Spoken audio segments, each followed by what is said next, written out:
পুতুলটার নাম মাইকেল, বাচ্চারা থাকবে, তাদের সাথে ও কথাবার্তা বলবে। ছোটরা বড়রা সবাই চায় মাইকেলের সাথে অনুষ্ঠানে অ্যাটেন্ড করতে। কিন্তু আমি যখন ইন্ডিয়া আসি, এসে দেখলাম যে বইটা পড়বো কি, হতো পুরো রাশিয়ান ল্যাঙ্গুয়েজে লেখা। 19 পয়সা টিকিটে যা ইনকাম হয় তার 20% তোমাকে দেওয়া হয়, আর বাকিটা হচ্ছে এই খরচা হয়। তখন আমি বুঝলাম, ওরে বাবা, তার মানে প্রচুর হিউজ সেল। তার মানে ডেইলি আমি প্রায় 10টা-15টা শো করতাম। লোকে ঢুকচার বেরোচ্ছে, ঢুকচার বেচের মধ্যে। তুমি কেমন আছো? ভাই খুব ভালো আছি। এই গরম পড়েছে মাইকেল প্রচন্ড। আসলে একটু ঠান্ডা ঠান্ডা না হলে ভালো লাগে না, এত হ্যাঁ। গরম হলে কি ভালো লাগে? তুমি তো কলকাতায় বহুদিন ধরে আছো, রাশিয়া থেকে এসে এত বছরে কলকাতাকে কেমন লাগছে তোমার? কলকাতা খুব ভালো। নমস্কার, জজবাত 24 বাংলা। আর আজকে জজবাত 24 বাংলায় নস্টালজিয়ার সিঁড়ি বেয়ে আমরা অনেকটা পিছনে যেতে চাইছি। আর প্রথমবার আমাদের জজবাত 24 বাংলার প্রায় মিলিয়ন দর্শক এই অনুভূতিটা আজকে ফিল করবে আপনাদের সামনে। সেই অনুভূতিটা আমরা তুলে ধরছি। আপনারা 70-এর দশক বা 80-র দশক বা 90-এর দশক যারা টেলিভিশনকে একদম প্রথম থেকে চাক্ষুষ করেছেন, কলকাতা দূরদর্শন, সেখানে একটি বিশেষ অনুষ্ঠান হতো একদম প্রথম দিন থেকে, চিচিং ফাঁক। এই অনুষ্ঠানটি একদম 75, 80 বা 85, 95 পর্যন্ত সাল পর্যন্ত যারা দেখেছে তারা কিন্তু সেই নস্টালজিয়াকে আজকে আবার একটুখানি ফিরে দেখতে পাবে আমাদের জজবাত 24 বাংলাতে। আমরা যে মানুষটির সঙ্গে আজকে তারই বাসভবনে কথা বলতে এসেছি, সে মানুষটি মাইকেলের জন্য ভীষণ বিখ্যাত, কিন্তু তিনি একজন অসাধারণ কি বলবো, বাচিক শিল্পী বলবো না, পুতুল শিল্পী বলবো। এত সুন্দর তার পরিবেশন, আমাদের মন প্রাণ মুগ্ধ হয়ে যেত। আমিও ব্যক্তিগতভাবে যখন একটি স্কুলে পড়াশোনা করতাম, তখন এই মানুষটি সেই পুতুলটিকে নিয়ে আমার স্কুলে এসেছিল। তখন আমি সম্ভবত 3-4-এ হয়তো পড়তাম, কিন্তু আমার এখনো মণিকোঠায় এই মানুষটির সেই কথাগুলো সব মনে আছে। আর মাইকেলকেও মনে আছে। আজকে মাইকেল আমার পেছনে রয়েছে, আমার না এত শিরোহন জাগছে। আর মানুষটির সঙ্গে, প্রবীর দাসের সঙ্গে কথা বলবার জন্য খুব মন আনচান করছিল যে না, আমি কথা বলবোই এবং আমি জানবই মাইকেলের কাহিনী। আজকে আমরা এই মুহূর্তে আছি পুতুল শিল্পী আমাদের প্রিয় প্রবীর দাসের সঙ্গে। কেমন আছেন স্যার? নমস্কার, ভালো আছি। আপনারা সবাই যারা দেখছেন তাদের সবাইকেই আমার প্রীতীয় শুভেচ্ছা জানাচ্ছি শুভ বাংলার নববর্ষে। একদম শুভ বাংলার নববর্ষ 1433 আপনাদের সবাইকে।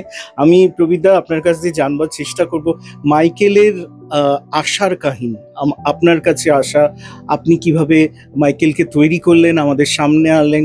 কলকাতা দূরদর্শনের চিচিং ফাঁকে অল্পক্ষণের এপিসোড থাকতো, সেই এপিসোডটার মধ্যে আপনার যে পরিবেশন ইত্যাদি নিয়ে একটু আমাদের দর্শকদের যদি বলেন। আসলে কলকাতা দূরদর্শনে যখন আমি শুরু করেছিলাম, সালটা ছিল 1975 সাল, 9ই আগস্ট। সেই দিন কলকাতা দূরদর্শন সম্প্রচার শুরু হয়েছিল, আর সেই দিনই মাইকেলের অনুষ্ঠান দিয়ে শুরু হয়েছিল। কিন্তু আমি দূরদর্শনে যোগ দিয়েছিলাম 1975 সালে মে মাসে। তখন দূরদর্শনে মাইকেলের অনুষ্ঠানটাকে রেকর্ড করা হয়েছিল এবং 9th আগস্টে সেটা চালানো হয়েছিল। তারপরে ঠিক হলো দূরদর্শন থেকে যে চিচিং ফাঁক নামে একটা অনুষ্ঠান হবে। সেই চিচিং ফাঁকে ছোটদের প্রোগ্রাম থাকবে এই পুতুল নিয়ে। পুতুলটার নাম মাইকেল, বাচ্চারা থাকবে, তাদের সাথে ও কথাবার্তা বলবে। আসলে এই পুতুলের এই অনুষ্ঠানটার চিন্তা ভাবনা এসেছিল আমাদের তখনকার যে ডিরেক্টর ছিলেন মীরা মজুমদার। উনি আমেরিকান টেলিভিশনে একটা ঠিক সেম এরকম ভেন্ট্রিলোকিজমের উপর একটা প্রোগ্রাম দেখেছিল। পুতুলটার নাম ছিল চার্লি, ভীষণ জনপ্রিয় অনুষ্ঠান ছিল। তো সেটা দেখেই তার মাথায় ঢুকেছিল যে এরকম যদি কোনো অনুষ্ঠান করা যায়। যাই হোক, আমাকে খুব খুঁজে পেতে ওনারা জোগাড় করে নিয়ে এসেছিলেন। তারপরে তখন ঠিক হলো যে মাসে একটা করে প্রোগ্রাম শুরু হবে। তো 2-3 মাসে একটা, মানে তখন সাদা কালোর অনুষ্ঠান, সময়টা খুব কম। তো অনুষ্ঠানে ওই মঙ্গলবার করে সপ্তাহে মঙ্গলবার করে আমাদের অনুষ্ঠানটা শুরু হতো। তারপরে দেখা গেল 1 মাস পরেই আমাদের বললো না, এটা 2টো অনুষ্ঠান হবে, অর্থাৎ প্রথম শনিবার এই মঙ্গলবার আর থার্ড শনিবার এই থার্ড মঙ্গলবার, মাসে 2টো। সন্ধ্যে 6:30টায় দূরদর্শন শুরু হতো, তখনই আমাদের প্রোগ্রাম দিয়ে শুরু হতো। কিন্তু মানুষের তো তৃষ্ণা মিটছে না, কারণ আমাদের অনুষ্ঠানের ভিউয়ার্স ছিল একদম 8 থেকে 80, সবাই বসে দেখতো। দেখতাম যে দর্শক দরবারে চিঠির পর চিঠি, চিঠির পর চিঠি আসতো।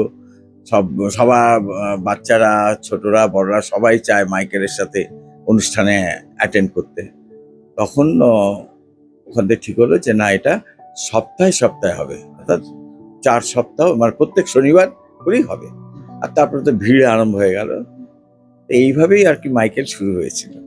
একদম। আর এখানেই দর্শকের দরবারের কথাও চলে আসছে। চৈতালি দি ছিল দর্শকের দরবারে, নিয়মিতভাবে চিঠি পড়তেন উনি। আর তখন তো চিঠি লেখাটা খুব একটা স্বাভাবিক ব্যাপার ছিল। এখন চিঠি লেখা মানুষ ভুলে গেছে। চিঠি পোস্টকার্ড পোস্ট অফিসে চাইলে হঠাৎ করে চায়ে যদি কেউ তাকিয়ে থাকে, কিসের পোস্টকার্ড। এরকম কালের বিবর্তনে কিন্তু একজন মানুষ তার পুতুলকে নিয়ে কিন্তু এখনো সমভাবে গর্বিত, এরকম একজন মানুষ হচ্ছেন প্রবীর দাস। প্রবীর বাবু, মাইকেল নামটা কিভাবে এলো? আমাদের শহর কলকাতায় আপনার এই পুতুলের নাম মাইকেল। মাইকেল নামটা কিভাবে এলো? আসলে আমি যখন প্রথমে এই ভেন্ট্রিলোকুইজম এই সাবজেক্টটা আমি বিদেশে দেখি, তখন আমার বয়স ওই 14 কি 16 এর মধ্যে হবে, কারণ আমি নিজে একজন স্কাউটার। তো স্কাউটের তরফেই আমি সোভিয়েত ইউনিয়নে যাই এবং সেখানে সার্কাসে প্রথমে এই ভেন্ট্রিলোকুইজম প্রোগ্রাম দেখি, এবং যার কাছে দেখেছিলাম তার কাছ থেকেই আমি এটা শেখার চেষ্টা করি, এবং তারই অনুপ্রেরণায় এবং তার সাহায্যে আমি ভারতবর্ষে যখন আসি, তখন উনি একটা পুতুল দিয়েছিলেন আমাকে, ছোট্ট একটা, এই 1 হাতের মতো একটা পুতুল গিফট করেছিলেন, আর একটা বই দিয়েছিলেন, জাস্ট গাইড বই। বলেছিল এটা তুমি ইন্ডিয়ায় গিয়ে তুমি পড়বে আর এটাকে প্র্যাকটিস করবে। পুতুলটা কিভাবে অপারেট করতে হয় উনি শিখিয়ে দিয়েছিলেন। কিন্তু আমি যখন ইন্ডিয়ায় আসি, এসে দেখলাম যে বইটা পড়বো কি, হতো পুরো রাশিয়ান ল্যাঙ্গুয়েজে লেখা। তখন আমি মানে আমাদের যে স্কাউটের যে স্টেট কমিশনার ছিলেন ডক্টর অরুণ সিং, উনি আমায় বুদ্ধি দিলেন যে এটা পড়তে গেলে তোকে আগে ওই গোর্কি সদনে ভর্তি হয়ে যা, রাশিয়ান ল্যাঙ্গুয়েজ শেখ, তবে তুই বইটা পড়তে পারবি। তা আমি সেখানে গিয়ে চলে গেলাম, 10 টাকা দিয়ে ভর্তি হয়ে গেলাম ল্যাঙ্গুয়েজ শেখার জন্য। তো 1 মাস ছিলাম। তো ওখানে 1 মাসের মধ্যে কিছু কিছু কথা, রাশিয়ার কথা, রাশিয়ান মানে ল্যাঙ্গুয়েজ ভাষা, মানে ওয়ার্ড আমি শিখেছিলাম। যেমন হ্যাঁ হ্যাঁ বললে পরে বলে দাদা, যদি না বলি তো বলে নিয়াত নিয়াত। তো আমরা যখন বলি গুড বাই, ওরা বলে দাস বিদানিয়া। এরকম এরকম কিছু কিছু কথা আমি শিখেছিলাম। তারপরে কিন্তু মুশকিল হলো কি, এইটুকুতে তো হবে না, তো আমাকে তো বইটা পড়তে হবে। তো বইয়ের যে লেখাগুলো সব ইংরেজি মতনই আছে, কিন্তু উল্টো পাল্টা বুঝতে পারছিলাম না। তা যাই হোক, আমাদের ওখানে ল্যাঙ্গুয়েজ ক্লাসে আমাদের শেখানো শুরু হলো যে অ্যালফাবেট, রাশিয়ান অ্যালফাবেটটা শেখানো শুরু হলো, উচ্চারণ শেখানো শুরু হলো। তা আমি দেখলাম যে 1 মাস শেখা হয়েছে, কিছুই এগোয়নি। কিন্তু হ্যাঁ, ভীষণ কঠিন। ও মানে তখন আমি হাল ছাড়িনি, ওরা ঠিক আছে দেখা যাক কি করা যায়। তো আমি নিজে একটু ম্যাজিক দেখাতাম, ম্যাজিকে আমার খুব ইন্টারেস্ট ছিল। তো ছোট ছোট ম্যাজিক ইনস্ট্রুমেন্ট আমি বানাতাম। তো সেই ইনস্ট্রুমেন্টগুলোকে আমার পকেটে থাকতো, ব্যাগে থাকতো। তো ওখানে ক্লাস করার পরে আমরা ক্যান্টিনে যখন বসতাম, সবার কাছে একটু হিরো হওয়ার বাসনা হতো, সবাইকে ম্যাজিক দেখাতাম, আর সবাই তখন খুব আমাকে নিয়ে হইচই করতো। তা একদিন আমাদের যে ক্লাস টিচার যিনি শেখাতেন, সেই মহিলা, উনি এসে দেখেছেন আমাকে যেরকম ম্যাজিক দেখাচ্ছি, আর আমাকে ঘিরে ধরে আছে সবাই। তো উনি ইন্টারেস্ট হয়ে আমার কাছে এসছেন, এসে আমাকে জিজ্ঞেস করলেন যে এরকম তুমি ম্যাজিক দেখাও? আমি বললাম হ্যাঁ আমি ম্যাজিক দেখাই। বলে আমাকেও ম্যাজিক দেখাও। তাহলে ঠিক আছে দেখাবো। একটা দেখালাম, দেখার পরে উনি খুব ইন্টারেস্ট হলেন। হওয়ার পরে উনি বললেন এটা কি করে হচ্ছে আমাকে শেখাও। আর যে আপনি একবারে একলাভেই শিখতে চাইছেন? ঠিক আছে আমি শেখাবো আপনাকে, কিন্তু আপনাকে একটা হেল্প করতে হবে। বলে কি, আমার ব্যাগের মধ্যে একটা বই ছিল, বই মানে কি রাশিয়ার থেকে যে পাওয়া বইটা, গাইড বইটা ওইটা ছিল, ওইটা ওনাকে দিলাম, দিয়ে বললাম এটা পুরো রাশিয়ান লেখা, তো এটাকে আপনি পুরো বাংলায় আমায় ট্রান্সলেট করে দিন। যদি দিতে পারেন তবে আপনাকে আমি 10টা ম্যাজিক শেখাবো। বললে ঠিক আছে। তা 1 সপ্তাহ পর উনি বইটা আমায় লিখে দিলেন বাংলায়, আমিও তাকে ম্যাজিক শেখালাম। শিখিয়ে কিছু কিছু ওই ওয়ার্ডিং শিখেছিলাম, যেমন মাইকেল বলতো যে কালচাতনিয়া প্রভস্তবিয়া বাকলন, আই এম রুশিয়ান রেজ কুকলা, এইরকম কথা কিছু আমি শিখে নিয়েছিলাম। আর তারপরে ওই বইটা পড়ে পড়ে পড়ে পড়ে পড়ে পড়ে আমি প্র্যাকটিস শুরু করি। তো করতে করতে তখন একজন ইমপ্রেসারির সাথে আমার আলাপ হয়, তিনি আমাকে নিয়ে শো শুরু করেন। এটা হচ্ছে 68-এর কথা বলছি, 68-69 হবে। তো উনি আমাকে নিয়ে যখন নানা জায়গাতে, মেলাতে, এক্সিবিশনে গিয়ে ওই পুতুলটাকে নিয়ে শো করাতেন।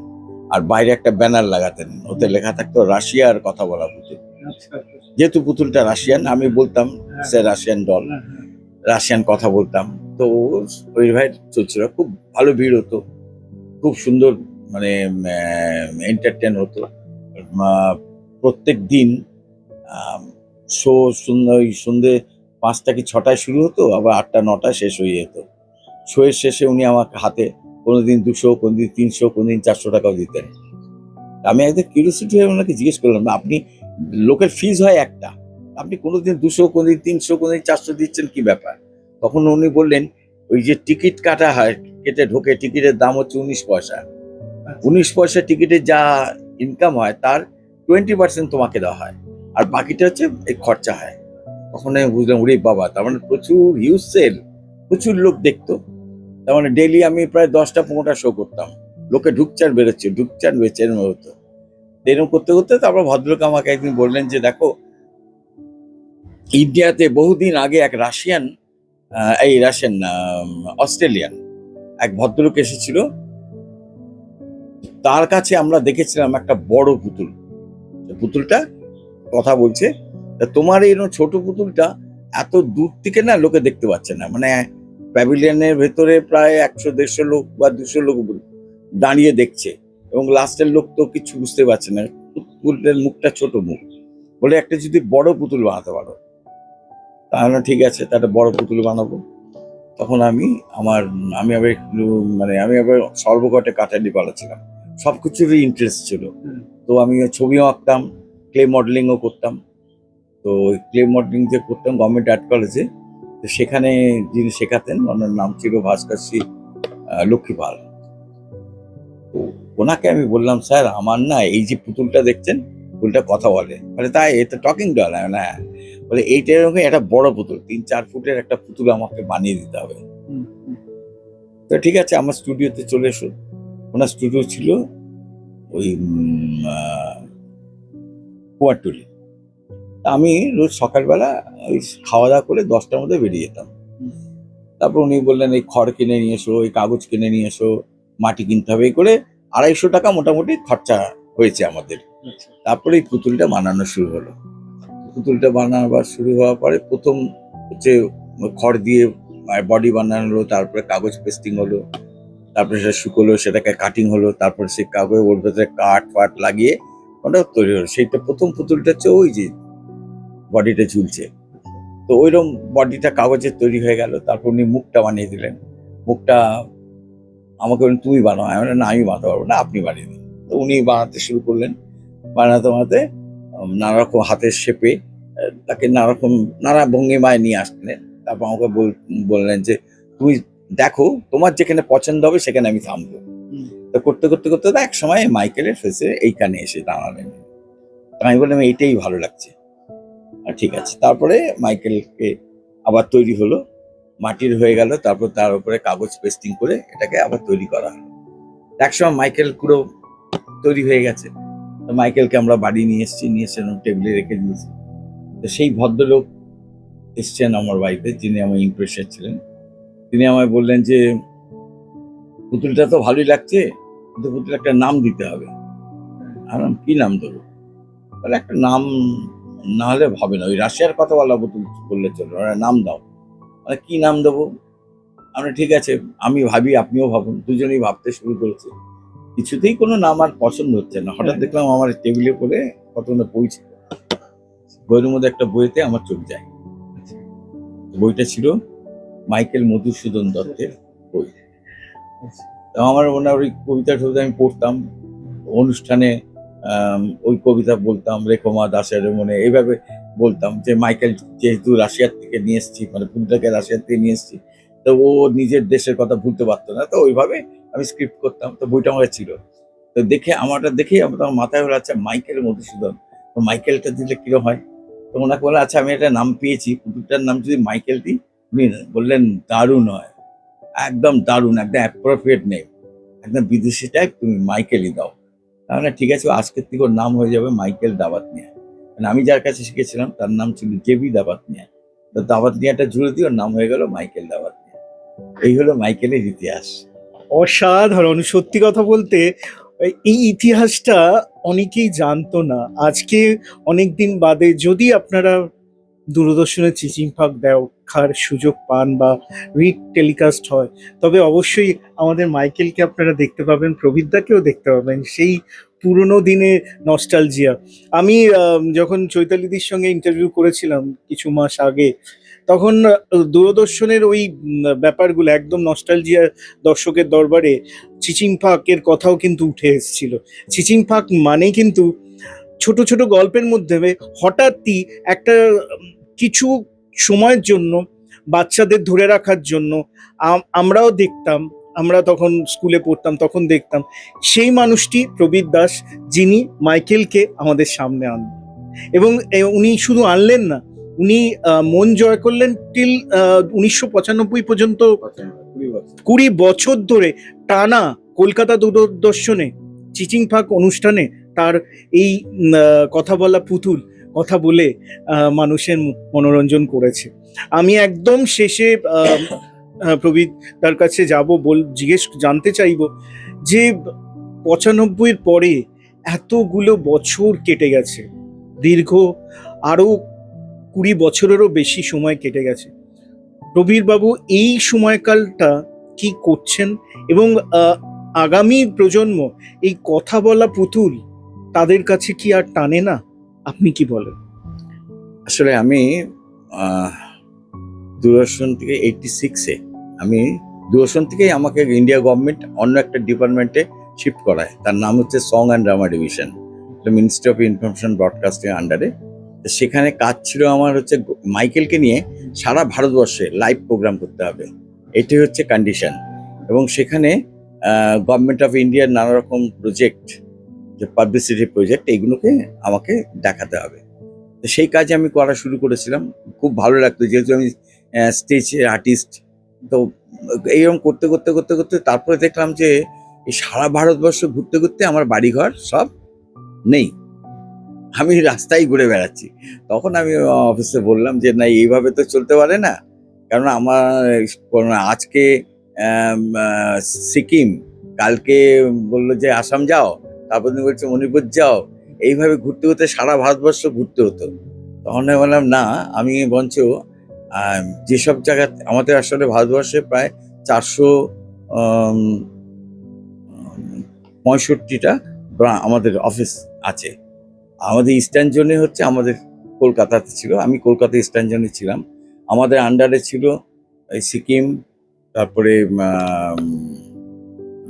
উত্তরবঙ্গ, দক্ষিণবঙ্গ, আন্দামান, তারপরে হচ্ছে মণিপুর, আসাম, ত্রিপুরা, এগুলো সব আমাদের আন্ডারে ছিল। তো কিন্তু যেহেতু আমার এই আর্টটা অন্য কোথাও কেউ জানে না বলে আমাকে অন্য জায়গায়ও যেতে হতো, গুজরাট বা আহমেদাবাদ বা রাজস্থান, সব জায়গায় ঘুরতে হতো। তখন আমি বললাম যে না ঠিক আছে, আমি সব জায়গাতেই যখনই যেখানে যেতাম সেখানে বলতাম যে তোমাদের মধ্যে অভিনয় করতে পারো এমন কে আছে যে এই জিনিসটা শিখতে চাও। সবাই বললো আমরা শিখবো। আর ঠিক আছে, ওয়ার্কশপ করে ওখান থেকে একজন দুজনকে আমি তৈরি করে নিতাম, নইলে ওখানে ছেড়ে দিয়ে আসতাম, ওরা কাজ করতে শুরু করলো। এইভাবে আমার এই আর্টিস্ট করার প্ল্যানিংটা আমি কাজ করতে শুরু করলাম। তা প্রায় আমাদের সব সেন্টারেতেই 2-4 জন করে সবাই কাজ করছে। এবার সালে আমি রিটায়ার করি। রিটায়ার করার আগে 2010-তেই আমি প্ল্যান করলাম যে আমি যখন রিটায়ার করব তখন আমি কি করব, আমাকে তো কিছু করতে হবে, নাহলে তো আমি তো ফিনিশ। তখন আমি বললাম না ঠিক আছে, আমি যখন এই যে শিল্পী গড়ার কাজটা শুরু করেছিলাম, তো এটাই কাজ করবো। কেননা অনেকদিন আগে একবার মিনিস্ট্রিতে আমি সং অ্যান্ড ড্রামা ডিভিশনের উপরে ওখানে যখন কাজ করছি, তখন আমি একটা এইটার উপরেই আমি একটু রিসার্চ করি। তখন রিসার্চ করার সময় তখন গভর্নমেন্টের মানে সেন্ট্রাল গভর্নমেন্টের কিছু মন্ত্রী বলেছিল this is dyeing art, this is not valid, এটা ডাইং আর্ট, এটা এমন করবো আমি যে এটাই লিভিং আর্ট হবে। যাই হোক, সেটা আমার মাথায় ঘুরছিল বলে আমি তখন ভাবলাম না এটা নিয়েই কাজ করব। তখন আমি ওই 2012 সালে আমি শুরু করলাম আমি শিল্পী গড়ার কাজ। তখন ভারতবর্ষে কোনো মানে এরকম আর্টিস্ট ছিল না। ওই সং অ্যান্ড ড্রামার মাধ্যমেই যে কটা আর্টিস্ট বানিয়েছিলাম তারা ফিল্ডে গিয়ে পুতুল নিয়ে কাজ প্রোগ্রাম করতো, কারণ পুতুলগুলোও আমি বানিয়ে দিতাম। তাই আমি বললাম যে আমি যখন সব করি তো এইগুলো কেন করবো না। তাই শুরু করলাম, করতে করতে আজকে 2026, আজকে আমার হাতে যারা নতুনভাবে তৈরি হয়েছে তাদের সংখ্যা হচ্ছে প্রায় 900, অল ওভার ইন্ডিয়া। ইভেন বিদেশেও আছে, বাংলাদেশে আছে, শ্রীলঙ্কাতে আছে, তারপরে অস্ট্রেলিয়াতে আছে। আমি যেখানে যাই সেখানে কেউ ইন্টারেস্ট হলে তো সেখানেও আমি আবার কাজ আরম্ভ করে দিই। তো সেইভাবেই আমার ওই পুতুল করার জন্য যে মানে নিউ জেনারেশনে যারা আসবে তারা এখন তৈরি হচ্ছে। এখন আপনি দেখবেন প্রচুর ছেলে মেয়ে প্রচুর এসছে যারা এখন কাজ করতে শুরু করেছে, ছোট ছোট মেয়ে। তারপর বড় কিছু আছে যারা অ্যাঙ্কারিং করে, স্টেজ অ্যাঙ্কারিং করে, তারাও শিখছে। এইভাবে তার কাজগুলো হচ্ছে। তার জন্য আমি এখন মানে খুব প্রাউড যে this is not dying art, this is a living art. এখন সত্যি সত্যি এটা লিভিং আর্ট, একদম লিভিং আর্ট। আর লিভিং আর্টকে যে আমি মানে আবিষ্কার করেছে তিনি হচ্ছেন প্রবীর দাস।